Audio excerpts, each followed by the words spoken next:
If you own a semi-detached home in Waterloo region right now, you're sitting in one of the tightest markets we've seen in years for this property type. Months of supply for semis has just dropped 37% in a single year, down to just under 2 months supply. Now, if you own a condo 3 streets over, let's say, the story flips completely. Condo supply is closer to 9 months, and that's the highest it's been since we started to track this data. Same region, same month, 2 completely different housing markets sitting side by side. And that's really the story of this update. It's not one market right now. It's really 4 split out by property type, each one telling you something completely different. In this video, I'll walk you through the 3 bellwethers I always check first. Then we'll get into what's happening with rent. And finally, I'll break down the June numbers for Kitchener, Waterloo, and Cambridge, property type by property type for you. And at the end, you'll know exactly where things stand, depending on whether, like what you own or what you're looking to buy. So let's look at the 3 bellwethers: population, interest rates, and jobs. These are the 3 things I check before I look at a single local listing, because they tell me where confidence in the market is heading. Let's look at population first. StatsCan released fresh numbers as of June 17th, and they showed Canada's population fell by 55,000 people in the first quarter of 2026. Now, that's the 3rd quarter in a row we've actually seen a decline happen. Why? 2 main reasons. Canada welcomed 83,000 permanent immigrants in the first quarter. Now that's down just over 20% from the same quarter last year. But here's the thing: non-permanent residents, and that refers to international students and temporary workers, well, it dropped almost 118,000 people in just the same 3 months. And there's a 3rd piece to this too, and it's a quieter one.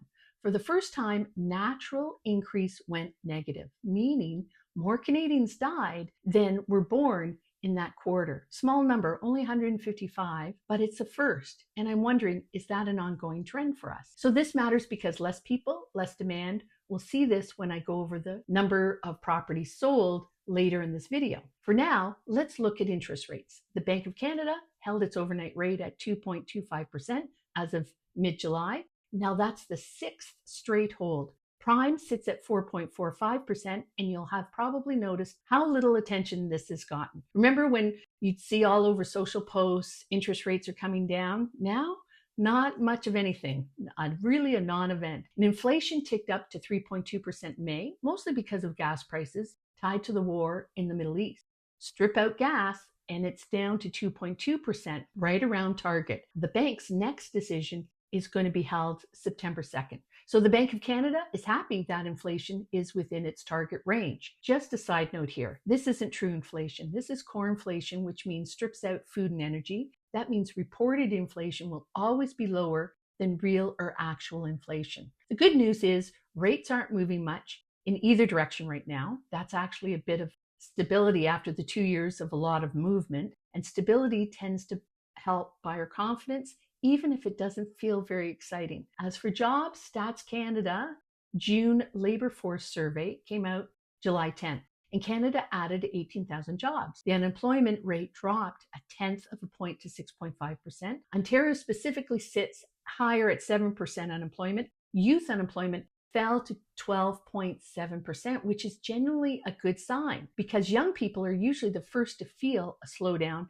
and the first to recover when things start turning around. So here's the picture when you put all 3 together. Population is shrinking, which cools demand. Rates are steady, which is calming after a rough couple of years. And jobs are recovering slowly, but not booming, but not falling apart either. So that's a market looking for its footing, not a market in crisis. And I always spend a minute on rent because a good number of you who are watching are trying to decide whether to sell and rent for a while you're deciding on your next home. And it matters to know what's actually it will cost you. So rentals.ca released their report in June, and the national average asking rent is just $2,033 a month. That's down 4.3% from 2 years ago. And it's the 21st month in a row that rents have declined. So basically, rents have been dropping for almost 2 years. So that's good news for affordability. Now, here in Ontario, one of the steepest drops of any province is down 5.3%, and that's here in Ontario, year over year to 22.33. In Kitchener-Waterloo specifically, average rents across all unit types sits around 21.60 a month as of July, according to local rental market tracking. Cambridge runs at 22.50. Waterloo is similar, around 22.55. Kitchener is the most affordable of the three at $2,100. So for a 2-bedroom, specifically in Waterloo, the median asking price is $2,050 in June, down almost 7% from a year earlier. I remember during COVID when a 2-bedroom got $2,700 to $2,900 a month. So that's a substantial decrease over 5 years. Now, why is rent easing? Well, partly because there are fewer arrivals needing a place to rent. Remember, population is down, specifically non-permanent residents, and partly because there's more supply coming online. Ben Rabideau, an analyst who tracks Canadian housing data, pointed out that there are 218,000 rental units under construction across Canada in the second quarter of this year. That's a lot of new supply landing in a market with fewer renters chasing it. So for those of you thinking about a transition this year, selling the family home maybe and renting while you figure out your next chapter, this is genuinely a decent window. Rent isn't spiking. You have room to really be patient. And that's a good news for everyone. Now, the June numbers for Waterloo region, let's get into those. Well, the number of properties sold is down from last June 2025. I don't really look month over month because it doesn't really give me an overall trend. I like looking at the longer trend line. So we're still seeing sold prices continue to come down. From June last year, average sale price for all property types dropped 6.4%, landing at an average of $729,244. While number of properties sold is down, the opposite is true for how many are for sale or active for sale inventory. For June, there were 2,100 properties listed for sale. Now, compare that to COVID times when there were only 200 homes for sale. Things have done a complete 180 in the last 5 years. And the sales to new listing ratio is at 47%. Anywhere between 40 and 60% is generally considered a balanced market. So on paper, that's exactly where we sit. But as I said off the top of this video, region-wide average is hiding 4 different stories underneath. So let's go through them one at a time. Detached homes are essentially flat with respect to the number of houses sold from last year. They're holding their own in this very changing market. And that tells you that buyers for detached homes haven't gone anywhere. This is reflected in the months of supply, and it currently sits just over 3 months, which is moving from a seller and moving to more of a balanced market. It's actually down almost 6% from a year ago. While the number of detached has remained steady, the average price is down just over 7% from 2025. So you can estimate the typical Waterloo region home selling for about $835,000 range. So detached, it's holding steady on volume, softer on price, and if anything, getting a touch tighter on supply. Now, Ben Rabideau's chart of single-family building permits confirms these numbers. Building permits for detached homes are at the lowest since 1980s. Semi-detached homes, next property. Here's a property type that there aren't a lot of. We only saw 48 sales in June, and that's not unusual, but it's in a really hot seller's market because the month's supply is under 2 months. Semis are definitely affordable with an average price of just under $600,000, $592,000. And that's down almost 9% over last year. So even with real correction behind us, semi-detached is the tightest, most competitive market we're seeing right now. Something to consider if you're looking to get into a non-condo type home. Now, townhomes. These have moved from a tight market into a genuinely balanced one. This means a buyer has a bit more choice and time to look.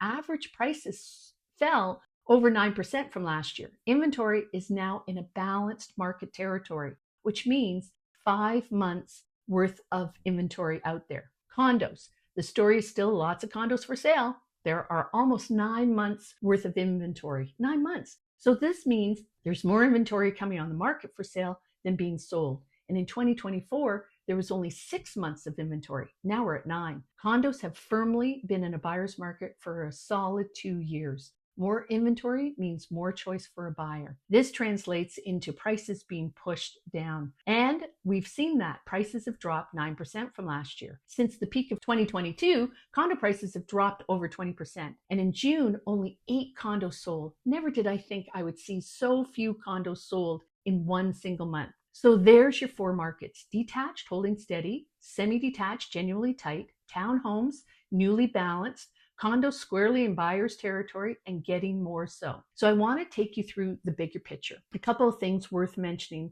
that sit outside the monthly numbers but shape where this is all heading.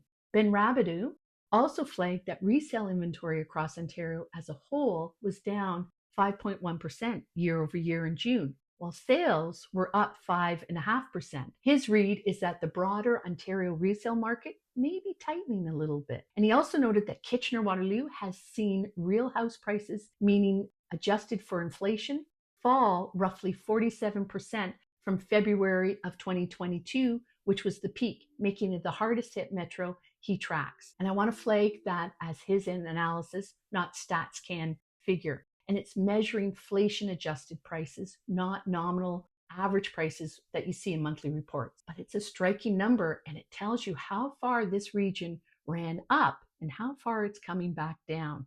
And at the same time, single-family building permits across Ontario on a rolling 12-month basis are sitting near the lowest levels since the early 80s. So we're building roughly 13,000 to 14,000 a year, now down from 33,000 at the peak in 2022. Fewer new detached homes and semi-detached homes are being approved for construction. That doesn't change anything about today's numbers, but it's worth tucking away because he sees a supply gap that is opening now tends to show up as a tightness a few years down the road, right in the categories of detached and semi-detached. So that are already showing at least a little bit. So what this means for you? Well, if you're an owner of a detached or semi home and you've been thinking about downsizing, the conditions are workable. Semi-detached especially still has some leverage in your favor. Detached is softer on price than 2 years ago, but volume hasn't dried up and buyers are still there.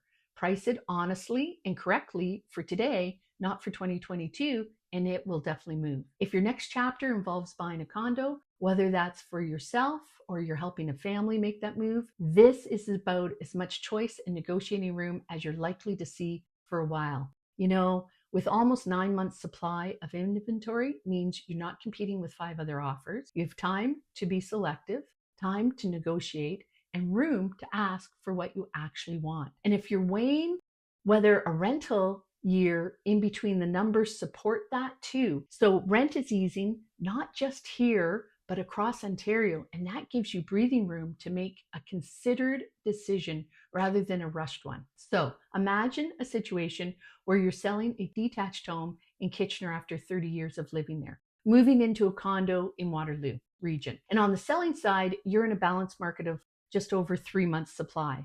Buyers still active, so it takes some patience, but it will work for you, priced right. Now on the buying side, you're in a very strong position with condo supply at almost 9 months. You can take your time, you can look at several buildings and negotiate on price and on closing date. That combination, a workable sale and a favorable buy, is actually a decent spot to be in right now. You're not forced to choose between selling low and buying high in the same breath. What I'd say to anyone watching this is don't take the region-wide average and apply it to your specific situation. A detached seller and a condo seller in Kitchener-Waterloo this month are living genuinely different markets, even though they may be just 10 minutes apart geographically. So know which one you're actually in before you make your decision.